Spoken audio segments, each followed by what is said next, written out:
Madridists. Aujourd'hui Madridismo, aujourd'hui explose. Ceballos. Dehors. Florentino a déjà pris. Successeur de Carvajal apparaît depuis Belgique et personne ne l'a vu venir. Et Arbeloa. Arbeloa a jour compté et non que Florentino manie déjà pour le remplacer va te laisser sans mots. Ce non seulement a faim. Donne like, abonne-toi, commente et ne bouge pas du site. Ça commence maintenant. Il y a erreur qui s'oublie. Il y a erreur qui se pardonne et il y a erreur qui te place dans liste de ceux qui n'ont plus place dans ce club. Ce qu'a fait Dani Ceballos au Sadar appartient à cette troisième catégorie et Real Madrid porte jour traitant ce qu'il a vu cette nuit-là. 5 minutes, seulement 5 minutes sur gazon d'Osasuna et milieu d'Utrera a été capable de changer cours d'un match entier pour mal. Perte infantile, but contre et Real Madrid 100 points dans Ligue. Ainsi, sans plus, comme si rien. Et regarde, je serai honnête avec toi, parce qu'ici sur Madridismo aujourd'hui on ne vient pas faire bois de l'arbre tombé sans motif. Ceballos n'est pas mauvais joueur. Ceballos a qualité, a technique, a cette touche fine qui quand est branché fait que ballon circule avec douceur qui fait plaisir. Sa personne ne l'enlève. Mais problème, vrai problème de Dani Ceballos n'est pas technique, est de consistance, est de régularité, et d'arriver au moment décisif et être à hauteur, match après match, pas seulement dans Bonjour. Et là est où celui d'Utrera porte année échouant au Real Madrid. Pense-y bien. Ceballos est arrivé à Chamartin dans été 2017 avec étiquette qui pesait beaucoup. Venait du Betis, étant un des milieux les plus prometteurs du football espagnol avec cette qualité technique qui faisait penser qu'était appelé à être référent dans Médiane Blanche pendant années. Projet était enthousiasmant. Affection l'a reçu avec attente haute et pourtant, depuis premier jour, quelque chose n'a pas cadré totalement. Compétence était brutale. Oui, mais c'est aussi vrai que quand a eu ses opportunités, rarement a réussi les profiter de formes catégoriques. 2 prêts à Arsenal ont été tentatives trouver continuité loin Madrid. À Londres a joué, a eu protagonisme, a montré éclat de son meilleur niveau, mais quand est revenu au club de sa vie, parce que Real Madrid est club de sa vie, ça personne ne le doute. Histoire s'est répétée. Moment brillant mélangé avec actuation grise, match où semblait qu'enfin allait exploser suivi de semaines d'invisibilité. Ces montagnes russes de rendement sont exactement ce qu'un club comme Real Madrid ne peut se permettre, surtout quand tu as joueur de tout premier niveau luttant pour même minute. Était passé, d'ailleurs, a été sur point partir en France. Il y avait accord avancé. Tout pointait que c'était moment faire pas, sortir, chercher endroit à être protagoniste vraiment. Mais Ceballos a décidé rester. A décidé miser sur Real Madrid une fois de plus. Et maintenant, après celui d'Osasuna, cette décision semble lui être sortie plus chère que bon marché parce que réaction dans zone noble du club a été immédiate. Florentino Pérez a pris note et quand Florentino prend note vraiment. Selon sources internes, décision est pratiquement prise. Cycle de Dani Ceballos au Real Madrid est arrivé à sa fin. Il n'y a pas retour arrière. Président considère que l'erreur face aux Osasuna n'a pas été seulement échec ponctuel, mais confirmation de quelque chose qu'il savait déjà, que ce joueur ne va pas faire saut définitif qu'on attendait de lui quand est arrivé. Et au Real Madrid patience à limite. Maintenant bien.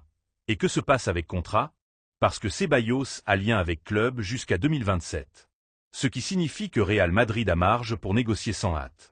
Prix qu'a fixé Florentino tourne autour de 10 millions d'euros. Chiffre qui, étant réaliste, n'est pas barbarie pour joueur de son profil et avec son historique, bien que ne va pas enrichir personne non plus. Mais idée n'est pas faire affaire avec lui. Idée est fermer ce chapitre dès que possible, avec ordre, sans drame et sans que thème devienne feuilleton d'été qui empoisonne ambiance. Et direction sportive d'a clair qu'il y a marché pour lui. Plusieurs clubs de ligue sont là attentifs. Équipes qui ont besoin milieu avec qualité technique et expérience dans football espagnol et qui peuvent le payer sans que soit effort économique impossible. Opération, si tout va bien, pourrait se fermer avec relative rapidité une fois que démarre marché estival. Ce qui est clair est que Dani Ceballos ne sera pas au Real Madrid saison qui vient. Ça ce n'est plus spéculation. Et réalité qui se gère internement avec toute discrétion que permet club de cette magnitude. Message qui arrivera aux joueurs sera direct, comme sont habituellement à Chamartin quand choses sont décidées. Ne compte pas sur lui pour prochain projet.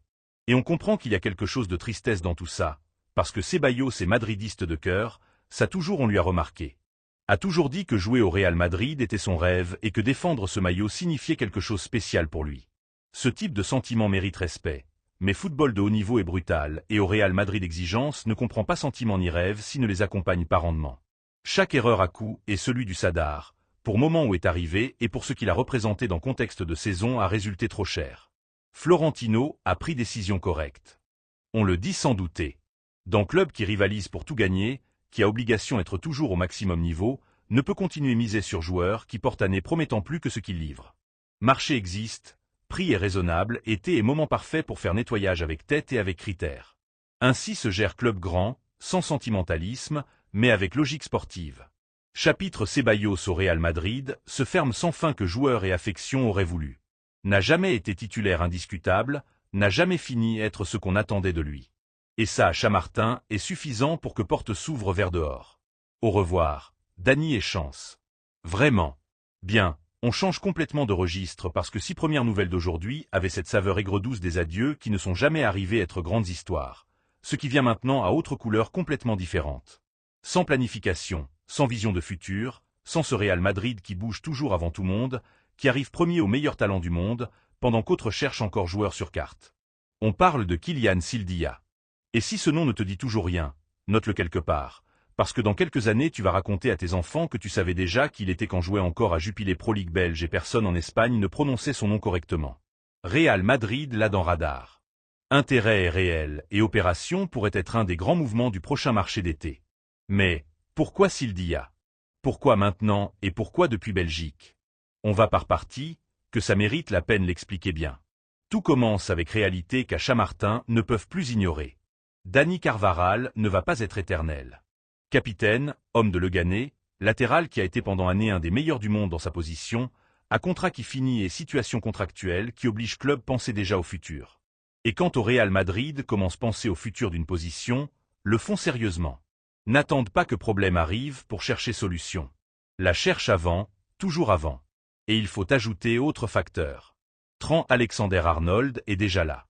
Anglais est arrivé, s'est adapté avec rapidité étonnante et aujourd'hui est titulaire dans équipe. Ça change scénario pour bande droite de forme significative. Club a besoin latéral droit qui puisse rivaliser, qui puisse grandir, qui soit jeune et affamé de titres et qui ait profil qui s'adapte à exigences du football d'élite européen. Et dans ce processus de recherche, nom qui est arrivé avec plus force au bureau du Real Madrid est celui d'un garçon de 21 ans qui fait quelque chose de spectaculaire au Bruges. Kylian Sildia. Les chiffres. D'abord, parce que chiffres ne mentent pas. Avec 21 ans, Sildia accumule dans présente saison 27 matchs disputés. 27.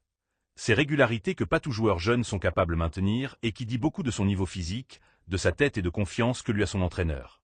On ne parle pas de garçon qui apparaît de temps en temps et donne quelques éclats. On parle de latéral qui semaine après semaine rivalise, rend et grandit, mais chiffres sont seulement surface. Ce qui vraiment a fait tomber amoureux observateur du Real Madrid, ceux qui passent vie voyant match de ligue que supporter moyen ne connaît pas, et profil complet du joueur, parce que Sildia n'est pas seulement latéral droit, est footballeur qui peut rendre dans les deux profils défensifs, tant par droite que par gauche, avec solvabilité que pour beaucoup joueurs adultes voudraient déjà. Cette polyvalence dans équipes qui jouent avec calendrier si chargé comme Real Madrid est hors pur. Chute de blessure dans défense. Sildia peut boucher. Tu as besoin de tourner sans perdre niveau. Sildia peut jouer. Ainsi de simple. Physiquement est authentique animal. Puissance-vitesse. Foulée qui te permet d'incorporer à attaque avec rapidité qui déplace n'importe quelle défense et capacité de travail dans course aller-retour par bande qui rappelle. Et ce n'est pas exagéré le dire, aux meilleures années de certains des latéraux les plus iconiques qu'a eu ce club. Rapports qui arrivent de Belgique sont unanimes sur ce point. Ce garçon a patte de référent mondial, et puis il y a tête qui dans football moderne importe tant ou plus que jambes. Sildia ne se démonte pas dans duels individuels malgré sa jeunesse. Ne perd pas tête quand match devient moche. Maintient position, prend décision rapide et à précision dans centre à surface qui dans équipes comme Real Madrid, avec attaquant qu'il a, devient arme brutale. Ce garçon sait où va ballon quand l'envoie à surface et ça ne s'entraîne pas d'un jour à autre. Direction sportive blanche, porte-moi suivant ses actuations avec loupe. Rapports sur lui se sont accumulés dans bureau de Chamartin et valorisation générale est très positive. Club, c'est que Bruges des vendeurs par nature. N'est pas de ces équipes qui s'agrippent à leurs joueurs quand arrive offre sérieuse d'un grand Européen et ça facilite négociation.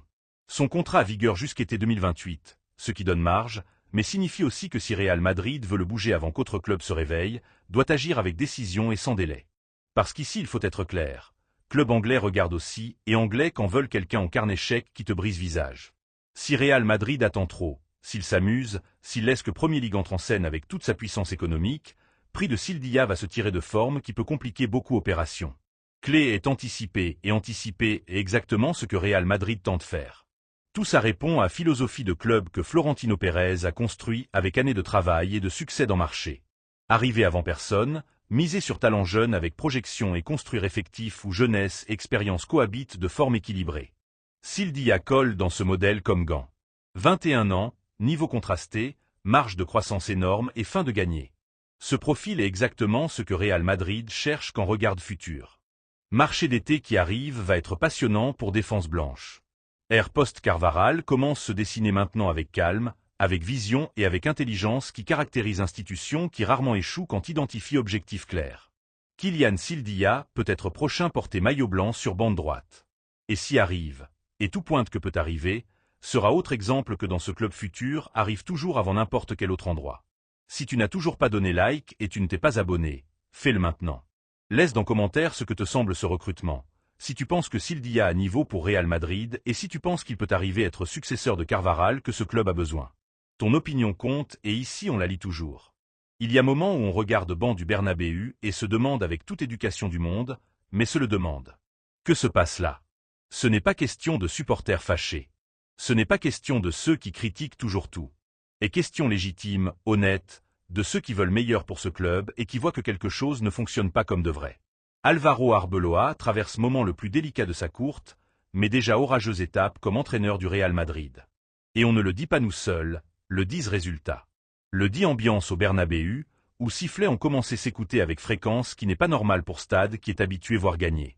Le dit visage des joueurs en sortant sur gazon, cette expression d'équipe qui n'a pas totalement clair ce qu'on lui demande ni où marche. Soyons justes avec Arbeloa, parce que justice est minimum qu'on doit à n'importe quelle personne dans n'importe quelle situation. Lui est arrivé au banc de première équipe avec pari personnel et très clair de Florentino Pérez. Président voulait quelqu'un de maison, quelqu'un qui connaisse l'ADN du club depuis dedans, quelqu'un qui transmette au vestiaire valeur de ce que signifie être madridiste. Et Arbeloa comme joueur a été madridiste des grands. Personne ne lui enlève ça. A tout donné ce qu'il avait pour ce maillot, a gagné titre, a défendu bouclier avec orgueil pendant années. Ça est d'en avoir pour toujours. Mais être grand joueur ne garantit pas être grand entraîneur. Histoire du football est plein exemple dans les deux directions et Arbeloa à jour d'aujourd'hui ne démontre pas qu'à niveau nécessaire pour gérer vestiaire des caractéristiques du Real Madrid dans ce moment. Rotation massive dans Coupe du Roi, cette expérience qui a laissé équipe dehors de compétition avant temps, génère encore conversation dans bureau du club. Cette décision a été erreur de critère qui s'est payée très cher et qui a allumé premières alarmes sur capacité du technicien pour gérer moments importants. Dans Ligue, équipe a été en haut dans tableau dans certains moments de saison, mais il faut être honnête sur comment on est arrivé à ces positions. N'a pas été pour jeu dominant, n'a pas été parce qu'équipe écrasait ses rivaux avec propositions footballistiques claires et identifiables. A été en grande mesure, pour irrégularité de ceux d'en haut et pour capacité individuelle de joueurs comme Vinicius et Mbappé décider match par leur compte quand système collectif ne générait rien de rien. Ça ce n'est pas projet, c'est survivre à base d'individualité et au Real Madrid ça n'est pas suffisant. Vestiaire non plus n'est pas dans son meilleur moment. Il y a inquiétude entre footballeurs, selon reconnaissent sources proches du club. Certains joueurs ne comprennent pas déterminer décisions d'alignement, ne comprennent pas certains changements pendant match et ce manque de communication et de confiance entre techniciens et effectifs est un des problèmes les plus sérieux que peut avoir n'importe quelle équipe. Parce que quand joueur ne croit pas dans le plan de l'entraîneur, aussi beaucoup talent qu'il y ait dans vestiaire, rendement collectif se ressent. Courtois comme toujours a été mûr qui a soutenu plus d'un résultat quand équipe n'était pas dans sa meilleure version. Gardien belge est assurance vie qui bouge beaucoup fissure, mais même lui à limite. Tu ne peux construire projet sérieux sur base que ton gardien te sauve match après match. Ça est vivre à limite et Real Madrid a besoin quelque chose plus solide. Florentino Pérez a maintenu publiquement son soutien à Arbeloa, n'est pas sorti le questionner, n'a pas filtré message de pression déstabilisatrice. Président quand soutient quelqu'un le fait jusqu'à ce qu'il décide qu'il ne peut plus continuer le faisant. Et là est clé de tout ce qui vient ensuite, parce que ce qui a transcendé depuis bureau de Chamartin est que ce soutien n'est plus inconditionnel. Il y a réserve, il y a interrogation qui se formule chaque fois avec plus fréquence et achoppement récent dans Ligue a réduit marge d'erreur à expression minimale. Et ici vient partie qu'on a promise au début de vidéo, partie que tu as attendue. Parce que sur Madridismo aujourd'hui on a information de première main et on ne vient pas ici te raconter ce que savent déjà tous. Florentino Pérez bouge déjà fils, explore déjà alternatives et noms qui sonnent dans ces conversations discrètes qui se maintiennent loin des projecteurs et celui de Jürgen Klopp. Oui, tu as écouté bien. Jürgen Klopp, technicien allemand qui a fait histoire à Liverpool, qui a gagné Ligue des Champions, qui a construit un des équipes les plus émouvantes et compétitives du football européen dans dernière décennie, et dans agenda de Florentino Pérez comme possible successeur d'Arbeloa si choses ne changent pas dans court terme. Conversations, selon nos sources, se sont déjà produites. Klopp, qui s'est pris ce temps hors du football pour se reposer, pour récupérer énergie, pour sentir à nouveau cette faim que donne seulement distance, serait ouvert écouter proposition du Real Madrid. Et proposition du Real Madrid, avec toute histoire et pouvoir de ce club, ne se refuse pas sans y penser très bien. Technicien allemand, c'est qu'il y a peu défis dans football mondial qui puissent se comparer à diriger meilleur club du monde et Florentino le sait, et c'est pour ça qu'il a appelé. Ça ne signifie pas qu'Arbeloa est licencié demain. Situation n'est pas arrivée à ce point encore. Il y a ligue devant, il y a point en jeu, il y a marge pour renverser dynamique qui n'est pas encore irréversible, mais direction du club a clair que si résultat ne s'améliore pas, si équipe ne donne pas signaux clairs de vie dans prochains engagements importants. Changement peut arriver avant que personne attendait et successeur a déjà non. D'ici, et étant transparent avec notre opinion, on pense que Florentino prend décision correcte dans tout ce processus. Donner temps à Arbeloa a été raisonnable. Miser sur quelqu'un de maison a été décision qui se comprend et se respecte, mais Real Madrid ne peut attendre éternellement. Ce club a obligation avec ses supporters, avec son histoire, avec 15 Ligues des Champions qui ornent son palmarès et cette obligation s'appelle gagner. Toujours. Futur du banc blanc s'écrit maintenant en silence, dans conversations discrètes, dans réunions qui n'apparaissent pas dans journaux. Et ce que ce futur réserve pour Real Madrid, soit avec Arbeloa trouvant chemin ou avec Klopp prenant rêne d'un des projets les plus passionnants du football mondial, est quelque chose qu'on va suivre très de près ici sur Madridismo aujourd'hui, parce que c'est ta maison, madridiste. Ici tu trouveras toujours information la plus complète, analyse la plus honnête et passion la plus authentique pour meilleur club du monde. Si tu ne t'es toujours pas abonné, fais-le maintenant. Si cette vidéo t'a semblé intéressante, utile ou simplement t'a diverti, donne like, que nous aide énormément continuer grandissant. Et raconte-nous dans commentaire ce que tu penses de tout ce dont on a parlé aujourd'hui. Arbeloa mérite plus temps. Klopp au Bernabéu serait bombe ou folie. Et Ceballos, tu lui donnerais dernière opportunité? On veut lire ton opinion. C'est Madridismo aujourd'hui. A la Madrid.